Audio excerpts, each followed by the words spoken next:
Good morning and welcome to the Carlisle Community Forum. Today is Monday, October 16th, and my name is Vanessa Maroney. I'm the guest host today. I'd like to introduce the people with me at the table. We have Angela Smith from the Council on Aging, David Klein from Council on Aging.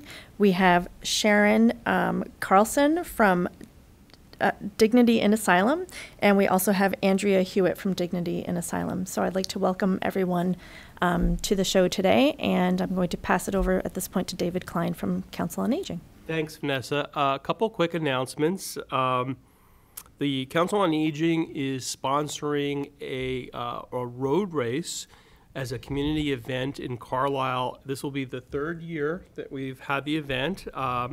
It's an intergenerational road race, and it's on Veterans Day, which is some may know, is November 11th, the 11th day of the 11th month. Mm-hmm. And as they said in World War I, the 11th hour when the treaty was signed, it ended World War I. We're lucky we get people of all ages to this event. Many, as you might imagine, from Carlisle, but also some from Acton, some from Concord, and from other towns as well. The hardcore runners really like to be in these weekend events. So that's on a Saturday morning. There's actually two races, and when we say race, it could be a walk or a run. There's a 1 mile that starts at 9 a.m., and we get a lot of people that do that, especially the kids. They love that event. And there's a 5K that starts at 9:45. Okay. So I want to let people know about this. We'll be handing out flyers. There's some road signs in the community in Carlisle. But if you'd like to register, you go to www.lightboxreg.com. So www.lightboxreg.com. Or you can register the day of the event. The cost is about $5 more if you register the day of the event. Also, the library, the Gleason Public Library in Carlisle, would like us to make a couple announcements. And so since we love our library, we are going to oblige. There's a make and take Halloween craft for grades 5 through 8 on Friday, October 20th, between 2:45 and 3:45 at the Gleason. It's time for a Halloween craft to get us in the spooky spirit for grades 5 to 8. Then on October 26th, which is the following Thursday, between 4 p.m. and 8:30 p.m. for the 34th year, the Gleason Library will host the Great Pumpkin Spectacle. I did not know that was such a long-standing Carlisle tradition. 34 years. This year there'll be 3 categories for the kindergartners, first, second, third, and fourth graders. Carved, decorated, and decorated, plus a lucky winner drawn from each of 2 age groups. For those who do not wish their pumpkins to be judged, they may bring them for a special display-only table. To register, bring your pumpkin to the children's department at GPL between 4:30 and 6 on October 26th. Pumpkins will be judged separately on each grade level. At 6:45, we'll watch a magic show and learn about Halloween safety at the Greg and Axel Show, which will take place at the Corey Auditorium at the Carlisle Public School. And after an informal parade from the school to the library at approximately 7:35 p.m., children are encouraged to bring flashlights, that by the way. The 3 judges will announce their decisions. Family and friends are then invited to share in this traditional evening fun with their children by viewing the pumpkins on display and enjoying refreshments. Thanks to the Friends of the Gleason Library for funding this entire event. And then, of course, the pièce de la résistance as far as Halloween goes, there's the Little Pumpkin Halloween Trick or Treat on October 31st, which is a Tuesday this year, I think.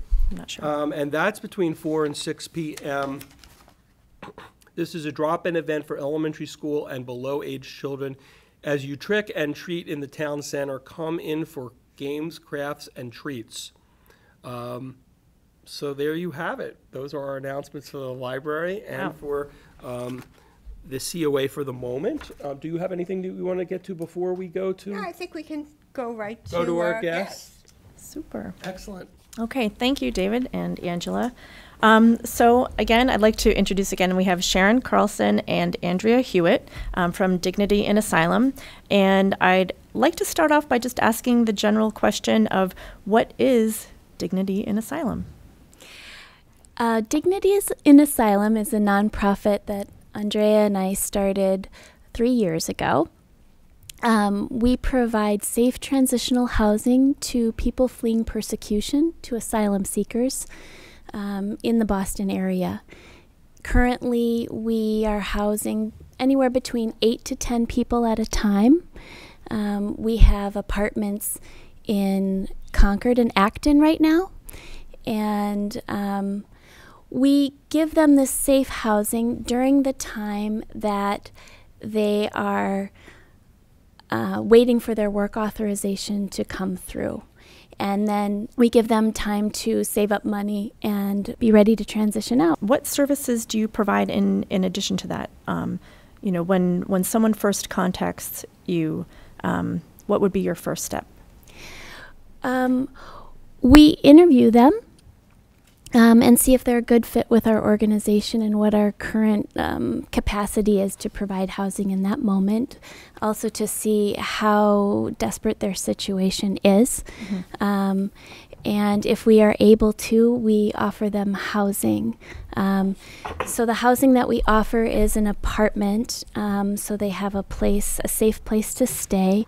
But we also know that and we've realized that we can't just offer housing in isolation. We have a wonderful network of volunteers, and they help us provide a number of services, from transportation to legal appointments or medical appointments. We have kids in our care, so helping with issues with school or meetings with teachers or interacting with the school, going to the food pantries, mm-hmm. which we make a lot of use of in this community. Also just providing general comfort and friendship, mentoring as far as helping to write resumes to prepare mm-hmm. for working, and giving advice along those lines, helping to find an apartment that they can afford once they move out, those sorts of things. Clearly I have a list of questions here, but as we go along, I know I'm going to punt a bit as well. So I'm curious about what are the demographics of the ages? Do you typically have families that come to you, or is it older citizens, younger? What is? Typically, we have single people coming. Okay. Mm-hmm. They are typically fathers and mothers and having to leave their families back home. Okay. But most of the people we offer housing to are here on their own. Okay. So it was just a year ago that we took in our first family. So usually people escape by themselves. Okay. Okay. And can you please explain, to sort of back up a little bit, what the difference is between an asylum seeker and a refugee? So refugees, when they come, they have already gone through all the paperwork. Okay. So usually in the refugee camps or in the countries where they apply for refugee status, they get granted refugee status, which means they have been screened profoundly. Okay. It often takes 2 years for them to be screened. So when they come here, they come with all the papers in place. They can already start working right away. The resettlement agencies in this country can help them find housing. They get a small stipend in the beginning to help them until they find work. They can apply for low-income housing. They have the papers, they're here legally, and they can start their new lives right away. People seeking asylum flee persecution and come directly to this country without going through any paperwork before they come. So they really run for their lives, they escape direct persecution in their home countries and then come here, and when they're here, they apply for asylum. Mm-hmm. And that is a process that is not supported at all. So people seeking asylum have no network of support. They don't have any right to an attorney to help them go through the process. They don't have any support in finding housing. The resettlement agencies can't really help them because they are not refugees. They haven't gone through the process yet. And they're really very much on their own and fall through all the cracks. Asylum seekers then can apply for asylum, which is a very complicated process, legal process, but once they have sent in their application, Usually 8 to 10 months after that, they can get a work authorization. And once they get the work authorization, they can begin to take care of themselves. But for most people coming here seeking asylum, it takes at least a year, sometimes a year and a half, until they get their work authorization. And during that time, they're really depending on the help of people around here, and very often on the help of strangers. What is, I'm curious about what federal organization or bureau is responsible for taking the applications for asylum? You know, where do they have to submit? Where do asylum seekers have to fight, you know, all this paperwork that they have to do? Who does that go to? Homeland Security. Homeland Security. Mm-hmm. And Immigration's Customs Enforcement. Okay. ICE. Okay, okay. And so I'm curious, so my next question is about why did you start, and do you refer to it as DIAS or? Sometimes we say DS, sometimes we just say Dignity, sometimes we say so why did you start Dignity in Asylum? And I'm also curious with that question to find out, are there any other organizations in the area that are similar to the work that you do? And I know that you're a Boston-based organization, correct, for the entire Boston area. Is that correct? So I'll get back to my original question of why did you start? So we started, both Sharon and I had volunteered with people seeking asylum for a long time, for many, many years. And then when we met, we realized that we had that passion in common. Yes. My last volunteer position was at the Boston Medical Center, at the Center for Refugee Health and Human Rights. And I taught an English class there, and all of my students were people seeking asylum.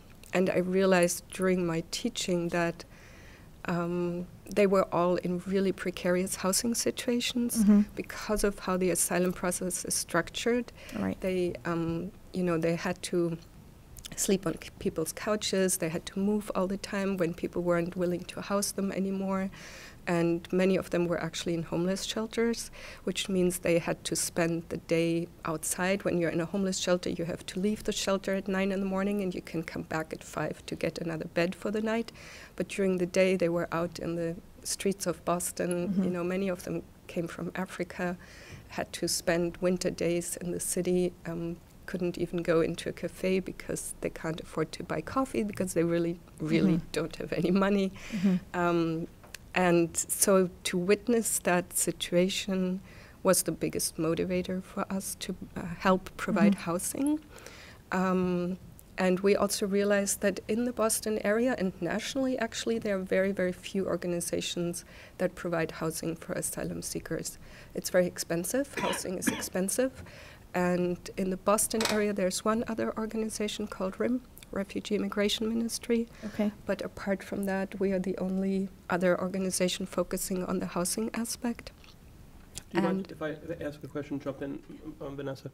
Yes. We occasionally do that back and forth. So in this case, I realize it's a fairly recent organization. Do you seek host families for the asylum seekers? We typically don't, because our model is set up that way because the guests that we have worked with have really wanted to live on their own. All of our guests are traumatized, and offering housing is a complicated, charged space, and host homes can work wonderfully in many situations.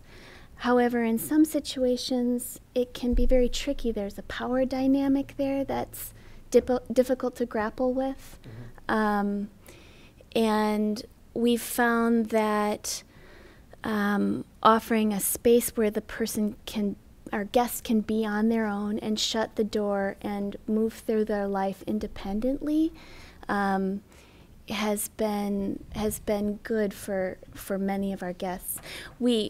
There's also a social aspect to that, and being integrated into the community, and we try to accommodate for that with our volunteers and mentors that we pair with our guests. But we found that works best for us and our guests. Yeah. And we've really realized that our guests, like Sharon said, they're very traumatized, and they are people who usually come from positions of power, and they were change makers in their home countries. That's why they had to leave. They come here and are then put into this really humiliating situation of depending on others for a long period of time and having no rights and no ability to rebuild their lives. And to have a place where they know this is actually my home.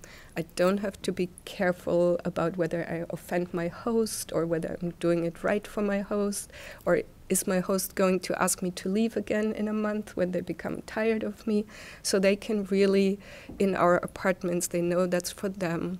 They sign a contract with us, so they know exactly what the framework is, and they have their own room, and it's really their home. And I think that makes a big difference in starting the process of healing. Right.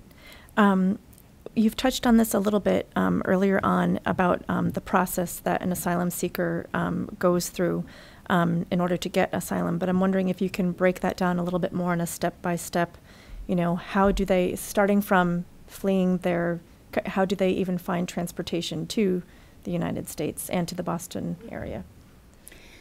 Well, everyone comes different ways. We've definitely seen that. As Andrea said, many of our guests were change makers in their country. And so we often see that they're able to secure a visa to come here maybe on a conference, or for some to provide a speaking event, something like that, a medical visa or some other visa also we've seen as well. They're able to round up some resources to get a plane ticket to come here. Okay. That is a stretch. And more often than not, our guests leave their families at home. And so they are fortunate in the sense that they have the resources to round up to buy a plane ticket, but it's usually just for them. And what speaks to the desperation that they have is that almost all of our guests have left children and families at home, young children, sometimes babies at home, but they needed to flee immediately. When they get here, most of our guests have been coming from Africa, so that means they're coming into Boston, Logan, or some other part in the United States, and then come to Boston. Boston is a draw for some communities because we have some strong African communities here in the area, so that has been a place where some people go to where they think they might have access to community. But when they get here, they come through the Boston airport, and if their visas are intact, they come into the community and then declare asylum. Okay. If they come with the wrong paperwork or do not have a valid visa, then they have to go through a credible interview at the airport. A credible fear interview, and if it's determined that they do have a credible fear but do not have anywhere to go, they are detained in a Boston prison. How do they find you? How does that connection first happen? We work with a number of organizations. We work with the Center for Refugee Health and Human Rights, which is a small mental health psychiatric organization at the Boston. They're based at the Boston Medical Center. Okay. All their clients are trauma survivors and victims of torture. So most of the clients they work with are people seeking asylum. And when they work with their clients and realize that they're in a really precarious housing situation or homeless or about to become homeless, they refer them to us. Okay. So we have a very strong connection to that organization, and most of our guests have been referred through them. Okay. Which also means that most of our guests are severely traumatized and have really suffered a lot of brutality in their lives. Another organization we work with is the PAIR Project, Political Asylum Immigration Representation. It's an organization in Boston that provides free legal counsel for people seeking asylum. Okay. So we also have a good connection with that organization, and when they have clients that need housing, they will also refer them to us. So those are the two biggest organizations that we connect with. Okay. How is your organization funded? Well, we're 3 years old, and largely we are funded by generous individuals in this area. Individual contributions definitely make up the bulk of our operating budget.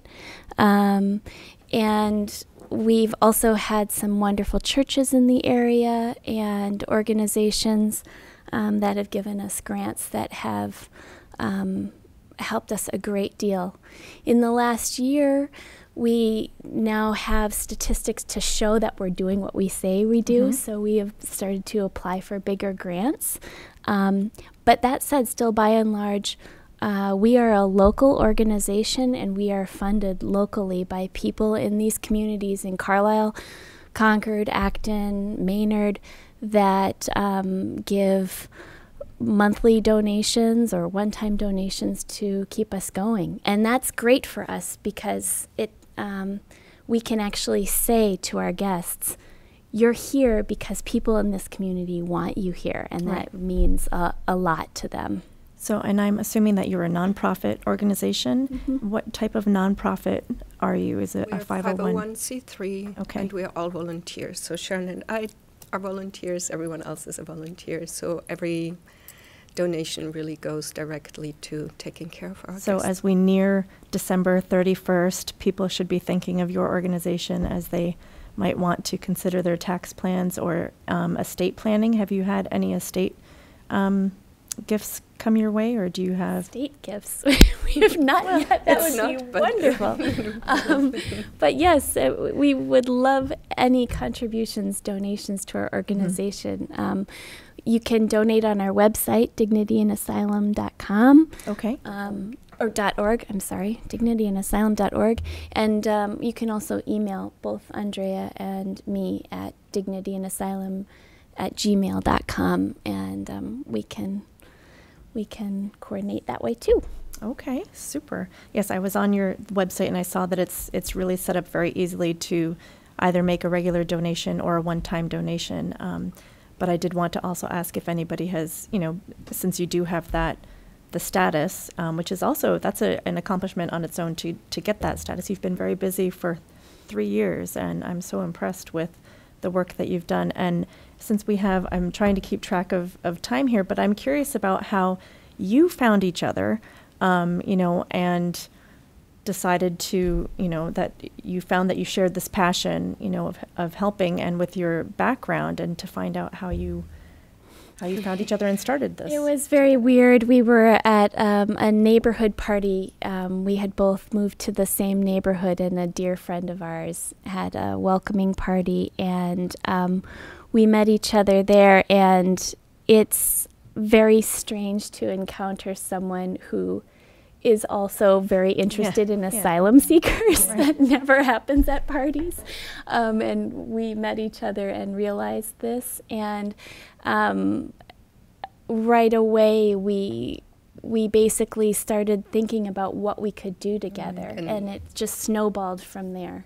And eventually we realized that our efforts would be made so much simpler and streamlined if we incorporated and became a nonprofit and worked together formally. Yeah, because first we thought we would volunteer with existing organizations, but we couldn't really work exactly the way we were hoping to. And like you said, we thought it would be a lot more, we could reach more people if we started our own organization. Right. In addition to, providing financial assistance for your organization, in terms of donating, if people are interested in helping your organization through other means, either they have a legal background or housing background, medical background, psychiatric care, do you find that you are approached by people with those types of skills, or do you need that type of assistance with your organization? Or, is there something else that your organization needs other than funding as well, in terms of manpower? We have multiple needs on different levels. In my basement, we have a pantry for for DS. It's very glamorous.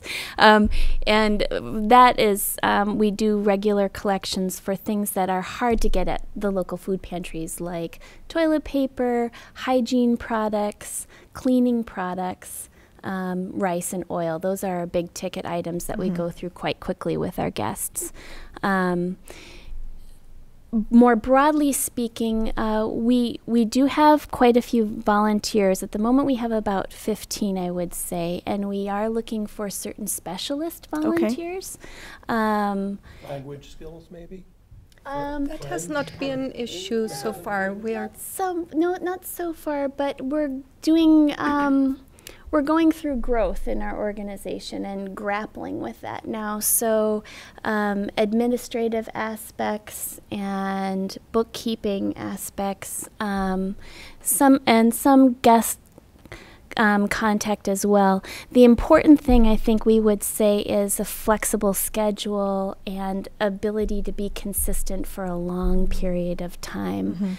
But that we really gauge kind of on an as-needed basis over time. It's really nice to have people reach out to us and tell us what they might be able to offer, and we often just kind of put that in our back pocket and see if it arises, because we're helping 8 to 10 people right now, but we really try to tailor, our services based on that particular person we're helping in that moment. Yes. And pair them with volunteers that might have common interests or, commonalities along multiple lines.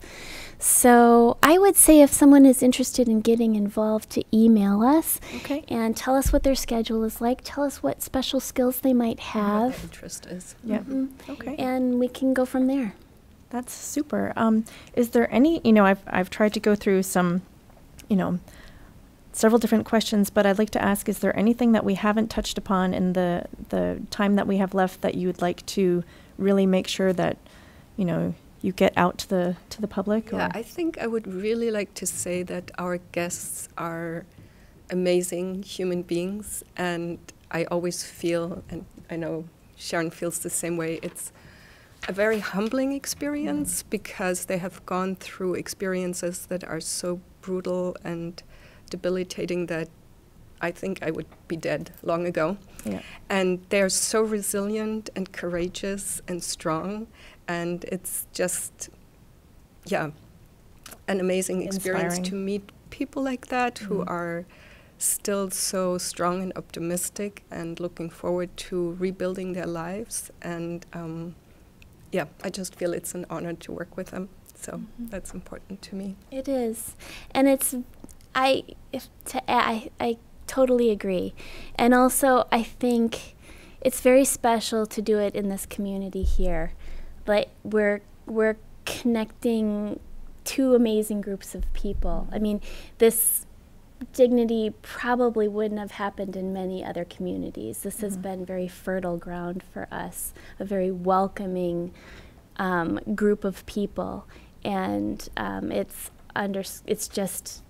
an honor to work with our guests, and it's an honor to be in this community too. It's been very special. Well, it's been an honor to be the volunteer host for this session and to learn, more about your organization. And I'm so impressed and inspired by meeting people like yourselves who, take on this role in society, which is so desperately needed. So thank you so much. Again, Thank you. Sharon Carlson and Andrea Hewitt. Thank you so much. Thank you so much. And I'd like to pass it over to either Angela or David at this point. Thank you so much. I was going to suggest that perhaps you consider applying for funding through the Concord Carlisle Community Chest. I don't know whether that would work out. We do, and they fund us, and you- they've been a wonderful support to us. You seem like an organization that they would support, and they like the Community Chest. And the reason I'm mentioning them also is a little bit self-serving, but that was going to be my next announcement. So I'll segue into that. the Community Chest funds organizations like yours and like ours and like the Concord Council on Aging that help other people in many ways. And even if you get a small amount of money like we do, usually it's a relatively small grant, it's still helpful, and it's particularly for certain specific programs. So they're having their, they have their, what they call their Neighbors Helping Neighbors, and they're having their fundraiser this month. This is their prime, get out the word. And of course, they'll accept donations at any time of the year. I'm sure you'll accept donations at any time of the year. But sometimes it's helpful for organizations, particularly like the Community Chest, to have a focus month or two. And so we wanted to give a plug to them. They also have a brand new executive director. I think today may be her first day on the job. Oh, wow. Yeah, her name is Jennifer Ubaldino. I've not met Jennifer yet, but their number is 978-369-5250 if anybody is interested in connecting with them or finding out how they can help. And through the Community Chest, you might be helping Dignity in Asylum and the Carlisle Council on Aging and the Concord Council on Aging and the Minuteman Senior Services. So Minuteman Senior Services, an organization that we go through for a lot of different things: Meals on Wheels, protective services for people in many forms of danger. What else Minuteman does? They help with hoarding. They help with people that need AIDS. They help with people that need special medical insurance by managing the SHINE program. Right.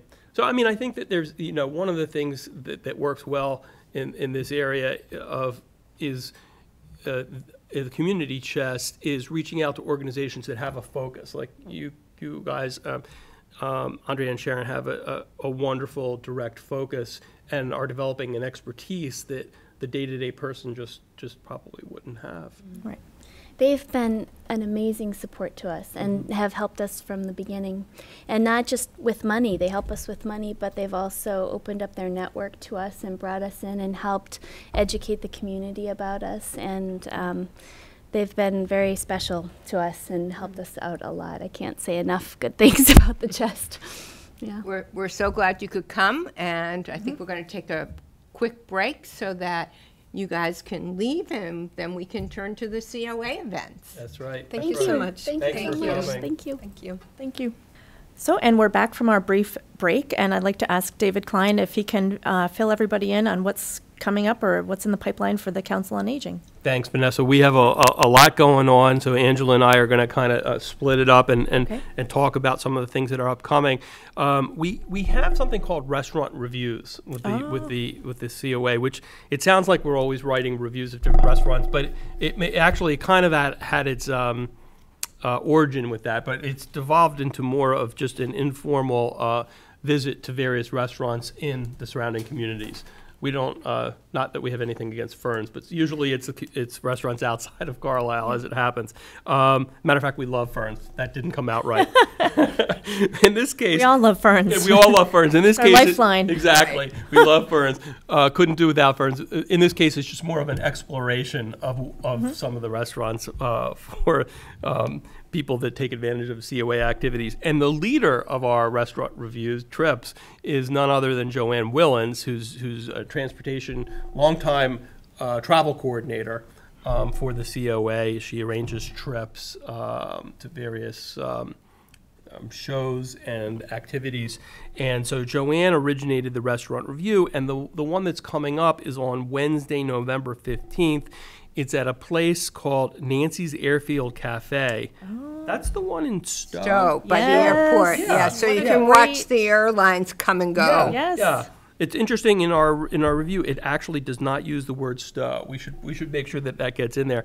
But yeah, people can watch the airplanes come and go, and I understand the food is really good. It is. Well, I have been had the pleasure of having breakfast there at one point with my kids when they were incredibly small, and it was the best. It was the best of both worlds: delicious food and entertainment. What more can you ask for? Who knew, right? Yeah. So if you're interested in going to Nancy's Airfield Cafe on Wednesday, November 15th, please call Joanne Willens directly. Her phone number is 978-371 8023. And if you could let her know by November 8th, that would be great. Okay. Sometimes people will go on their own directly and meet everybody there, but also we have a COA van that will take people together. So that she'll let us know who else is coming, and that's great. Super. The van fee is $5, but that's a donation related thing. You know, people can pay what they can afford. There's another restaurant review coming up in December. I'll throw this out there because our newsletter tends to have a lag, and that's to a restaurant I've never heard of, but it's called Stelio's, and it's in Billerica. They've gone there quite a few times. Oh, have they? Okay. I didn't realize that. And so we'll talk more about Stelio's down the line because it's a December event. Okay. There's going to be a trip that we're planning on November 11th. So that's a Thursday, 2 days before our COA road race, intergenerational road race. And that's the Merrimack Outlets. That tends to be a pretty popular trip. They've been there numerous times. And I think, there's a senior discount. And you can, Right. if you want to start your shopping a little bit early, at least you can start looking around, if not purchasing.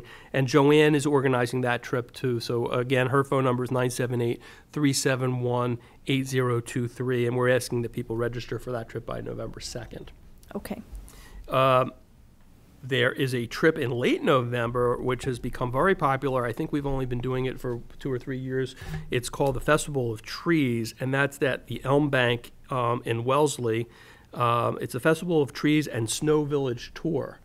And that is going to be on Tuesday, November 28th. So I guess it's the Tuesday after Thanksgiving. And guess who is organizing that? Joanne Willens. She's busy. Thank God for Joanne. Yes, yeah. Yes. So in this case, the van is leaving Village Court at 8:15 a.m. and at Congregational Church at 8:30 a.m. And I should go back and just say that in most of these trips where the COA van is involved, the trips originate from Village Court parking or the Congregational Church. And usually we start at Village Court and then 15 minutes later or 10 minutes later go to Congregational Church. So it's kind of one of those two stops, and then Excellent. yeah. We have a show that Joanne is not organizing, but Lillian Benedictus is organizing. It's called She Loves Me, and it's the Greater Boston Stage Company, formerly known as the Stoneham Theater. I was going to say, where is that? But it's in Stoneham. Okay. And it's December 6th. It leaves Village Court at 11:15 and Congregational Church at 11:30. That has a ticket price of $37. I know not everybody would pay to see a show, but, shows can be expensive, so that's not bad. And Stoneham Theater, now the Greater Boston Stage Company, does a great job. I've been there. Have you been there? Mm-mm. Yeah, it's a good theater. And usually that involves lunch. These trips, like the Festival of Trees or the trip to the theater, usually it's a duo thing. They do the event and they have lunch. And lunch is on their own. And lunch is on their own, but usually they pick out a restaurant. For example, with the Stoneham Theater trip, they like to go to Felicia's, and apparently the food is good at Felicia's. I'm trusting that these places at this point have been vetted, unless they're trying someplace brand new. Joanne definitely tests everything out. Right, and Lillian too. She's done a good job. Before we move on, I know you've got a lot of things to talk about. In our Friends meeting, our Friends of the Carlisle Council on Aging, which is a 501c3 organization that helps raise funds for the Council on Aging, and our Friends rep isn't here today, but we want to thank them for all that they do for us. Anyway, they mentioned that not everybody knows about our alternative transportation program, which we call Carlisle Transportation Services, or CTS, but it's in addition to the COA van. A COA van is kind of a 9 a.m. to 3 p.m. or an 8 a.m. to 4 p.m. if we stretch for somebody's doctor's appointment operation. But it doesn't operate at night, and it doesn't operate on the weekends because we're not here. Town hall's closed, and nobody's here to do anything. But we have an alternative program where we have a vehicle that Carlisle got through a grant, and it is a wheelchair accessible vehicle, but you don't have to be disabled to use it. It's for seniors or the disabled, and also even people who aren't seniors or disabled can call the company that operates it for us. That's what is distinctive about this. Was we have a third party called Flow Transportation, and they operate 7 days a week, 24 hours a day. So they're a livery service, not really a taxi service. You can't call them 15 minutes before a ride and say, I need to get to, so-and-so. But you can call them a couple days in advance and say, I'd like to go to another town. And what's good about it is they'll come and do the transportation for you in this vehicle or one of their other vehicles. But you can either pay them directly for the trip like you would a taxi, or you can, if you're eligible, if you're over age 60 or you're disabled and not permanently disabled, even any temporary disability, you can come to the COA office and buy voucher tickets to make the ride a discounted ride. Okay. And so we got some money from the town a couple of years back that we're using to subsidize these rides. But people, in order to do that, people have to register for the service and they have to come buy the voucher tickets. But they can save 40 or sometimes 50% on the trip. Sounds a fantastic opportunity. And it's good, and we've tried to get the word out in the past, but then you take it for granted that everybody knows, and I guess not everybody really knows. It's supplemented our own transportation by about 10%. It ranges between 10 and 15%, but that's a help. Every little bit helps, and every alternative helps. People who are not disabled or not seniors have even our board members have used it to go to the airport. That's not part of the subsidy program, but I think that she offers a very fair. When I say she, the owner of Flow Transportation, is a woman. It's a family-owned business, and I think that they offer a very fair price to do. Do you know what the capacity is for, in terms of if somebody were to want to take a family to the airport or something with luggage? Is that a possibility? It's a good question. If they're using the MV1, which is the vehicle that we got as a grant, that holds 3 people across a generous bench seat plus a wheelchair, a large wheelchair. But they do have a Honda Odyssey. They have a couple other vehicles, so they can do 4 or 5 people.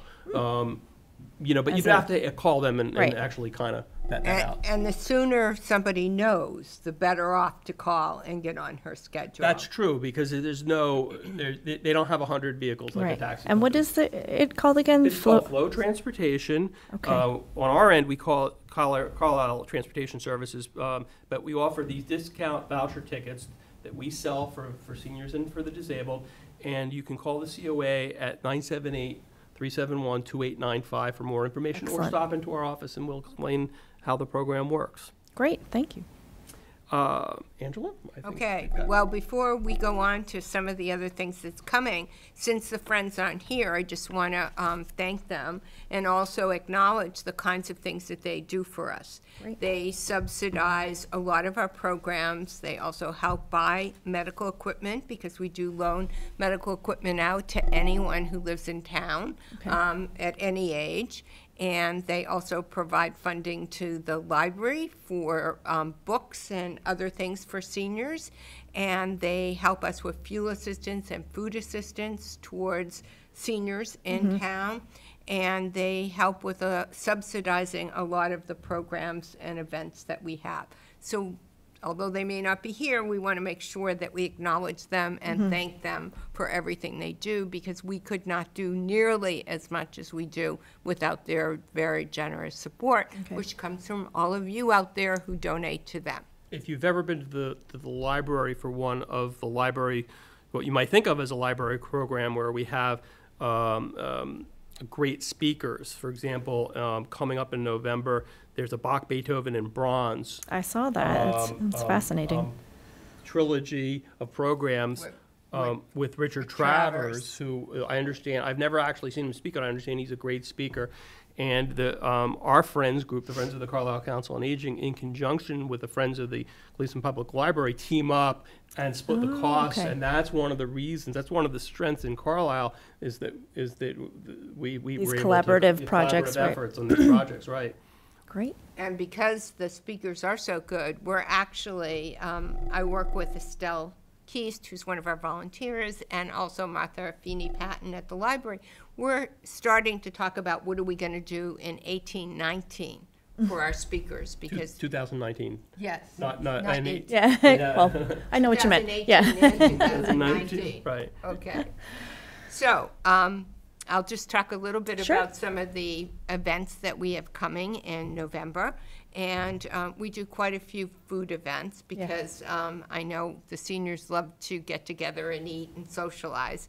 So the first one is going to be on Wednesday, November 1st, and it's a coffee, and that's at Village Court. And one of our, well, actually two of our friends are hosting it, Nancy Jacine and Jean Begnashi. And that will be at Village Court, 145 Church Street, and that's at 9 a.m. On the 2nd, we're going to have a Chelmsford Crossing lunch. And that, the food is provided by Chelmsford Crossing. The funding is actually from Minuteman Senior Services. Oh, nice. And each of our churches host 3 or 4 times a year. Okay. So the one in November will be on the 2nd at 12 o'clock, and it will be at FRS. And we always have a program after. And this one, Mark Hopkins, who's done a number of presentations for us, and he's a fabulous photographer, he's going to talk about digital photography Oh, nice. and how he got into it and what he's learned, and we'll find a few of his tips, I'm sure. And then on the 9th, we have men's breakfast. So if you're a guy out there, and even if you work at home, we're not looking to see how old you are. It's at 8 o'clock in the morning, also at Village Court, the sleeper room. So just stop in. You don't need a reservation for that. Most of the meals you do need to register because we have to get the food from somebody. This, we just take a guess at how many are going to show up. Then on the 14th, we're going to the farm, the prison in Concord for lunch, and they have a fabulous 3-course meal for $3.21. And it's always very interesting and fun to talk to the prisoners. And so we hope people will come and join us for that. All of the lunches, you do need to register, so you would call the COA at 978-371-2895. And then we have, talk about Ferns, we have Senior Moments, which is a coffee and pastry at Ferns on the 2nd and 4th Monday of the month. Oh, okay. So at 9:30 to 11, you can show up, and the friends pay for the pastry, and you buy your coffee at a discount thanks to Larry and Robin. Nice. And That's lovely. people chat and get together and have a good time. And that's on the 2nd And 4th Monday. Okay. Okay, so in November, it's the 13th and the 27th. Okay. And we should say that, our friends pays for the pastries and bagels, but also we think that Ferns is giving us a great price. I mean, they're not making money on Right. the Yeah, event. they've been very generous they've been to us. very generous. Then, because food's support in the town is very limited in terms of how many volunteers we have that are going to put on a lunch for us, so we go to Neshoba Tech once a month. Oh, okay. And we get to enjoy the culinary arts students who are I am just looking at the food available here, and I see baby back ribs and half-racks and linguine and raised cream beef sauce. and Belgian ale. Oh my gosh, this and Dover sole and And that is subsidized by the Friends. And so instead of paying their normal $10 for lunch, it's only $5. wow. And so, again, we're not checking ages. So if somebody's home and they want to join us, we would love to have more people with us. Okay. And so that's on November 8th and December 13th.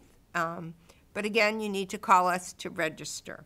Do you think that anybody ever comes, and I think we have seen examples of this, of sons or daughters coming with their parents? Yes, And, we and, have. and because in the senior world, you've got somebody who's in their 60s or 70s who may have a mother or father who are in their 80s or 90s. Yeah. Sometimes we see that. But I think what Angela is saying, even if you are under 60, Right. by all means, either join us or join us with a parent. Okay. And we found that some of our volunteers like to come because they like to have more relationship with the Right, seniors. interaction and- And so this is a fun way to go out to lunch you know, and Yeah. see some of the seniors and enjoy them and Yeah. enjoy a delicious meal at the same time. Oh, it sounds fantastic. And then the Concord Carlisle High School always does a Thanksgiving dinner Oh, right. for the seniors, and that is subsidized by both our friends and our support, and also through the Concord Carlisle Community Chest. And so that will be on Saturday, November 18th at 12 o'clock. You could show up at 11:30. We will have the van available. This is one of the rare times that we have the van out on a Saturday. And so the first 13 people can take the van.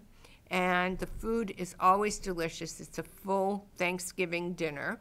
Wow. And people have a really good time. And it's a chance to see the high school. I mean, it's not brand new anymore, but still, not everybody has seen it. It's still very and it's new. still Yeah. pretty new. Yeah. And it's wonderful. It's a wonderful place to visit, I think. It's Yeah. beautiful. Hmm. And then on the 16th, so a few days before that, Verna Gilbert, who is one of our board members, and her team do a monthly lunch on the third Thursday of every month Okay. at FRS, except for in the warm months, then we go to St. Irene's for their air conditioning. And so this Thursday on November 16th, they have a full Thanksgiving dinner. So we want to make sure that no senior doesn't have a Thanksgiving dinner Yes. and a time to enjoy it Yeah. with friends. And some of the people do bring their family. So we'll have like Kay Woodard will bring a couple of her kids with her who are, as David said, seniors. And so after the lovely lunch, we're going to have the middle school band Oh, are going to do some demonstrations of their skills and talent. So we always look forward to having the kids do some performance for right. us. The intergenerational aspect. Absolutely. For all of our meals, we really appreciate letting us know so that we can do the planning, but especially for the holiday meals, Yes. because We will have 80 people. Yeah. And the Scouts, whether it's Boy Scouts, Girl Scouts, or Cub Scouts, always provide a favor for one of our holiday lunch. Yes. The Cub Scouts just volunteered to do our Oh, good. Christmas or December lunch. Nice. So that's always fun. And then we are doing something called Community Conversations, which are meetings which are educational as well as entertaining. And Nancy Showett West helps us with that. And for our November program on November 14th, we're going to hear about the culture and stories of Uganda. Oh, wow. And on November 28th, we're going to have Emery Rouse, who is a chaplain as well as a geriatric care manager, and we're going to talk about spirituality and aging. So what does it mean to be spiritual? And it doesn't necessarily mean you believe in a religion. Right. It just means that there's something, the greater atmosphere Yes. that is important to you. Yeah. So people get a chance to talk about what they think. David, do you want to hit a few other things? Sure. The Community Book Club has their meeting on Monday, November 13th at 10:30 a.m. at the Gleason Public Library, and this month's community book is called All the Light We Cannot See. That's the Anthony Doerr novel. I haven't read it, but I've heard it's. I'm currently in progress. You like it? Yes, Oh, and okay. I've heard absolutely wonderful things about it. So, but I don't want to be told anything about it yet. Right. So. Well, no secrets given away here. Did you mention the holiday wreath making on Not the yet. 29th? Okay. You were going to mention it, but since I just said it, I will say that Wednesday, November 29th at 10:30 a.m. At FRS, the Carlisle Garden Club and the Council on Aging will host a holiday wreath making event. No early birds requested, please. 10:30 is the start time. Okay. And that's, just said FRS, but it's at St. Irene. It's at St. Irene. Yes, I'm sorry. We all of the churches are so generous to us. Sometimes we get confused as to where to go. This one's at St. Irene's, and there's a limit of one wreath per person because it's been so popular.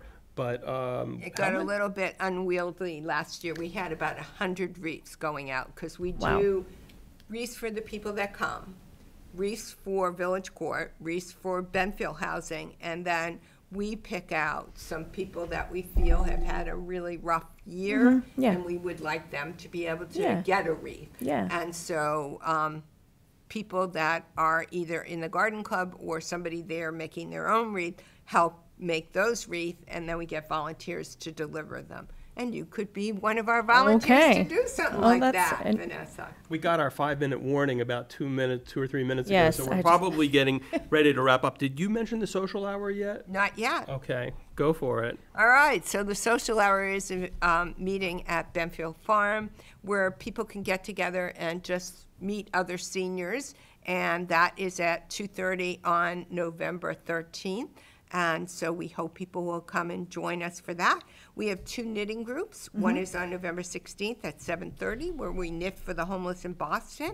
And the other's at the library on November 3 and 17 at 10:30. And that is where people can bring their own knitting and learn to do more. So excellent. Well, 1 minute to go, right? 1 minute to go. Is there anything to squeeze in that 1 minute? Okay. I'm going to do rapid fire. We have exercise classes all week long. On Mondays, we have a guided dance intergenerational tap class. On Tuesdays, we have a Zumba Gold and a Tai Chi class. Wednesdays, we have line dancing class. And on Thursdays, we have a fitness and cardio boost class. And on Fridays, we have Angela's favorite class, the Senior Approach to Maintaining Agility. These are held at different locations, so look at your COA newsletter or call the COA if you have any interest, and feel free to participate. Excellent. I'm just going to mention one more thing. We have a mental illness support group, which is the first time we are having it, and that's on December 5th at 10:30 at the Gleason Public Library. Excellent. Well, that is a lot of information, and I feel like a lot of great ways to find the information by either calling the COA or looking on the website. So my name, again, is Vanessa Maroney. I'm signing off for the Carlisle Community Forum, and thank you so much to David Klein and Angela Smith for all the wonderful information. So thank you very much and have a great day. Thank you, Vanessa.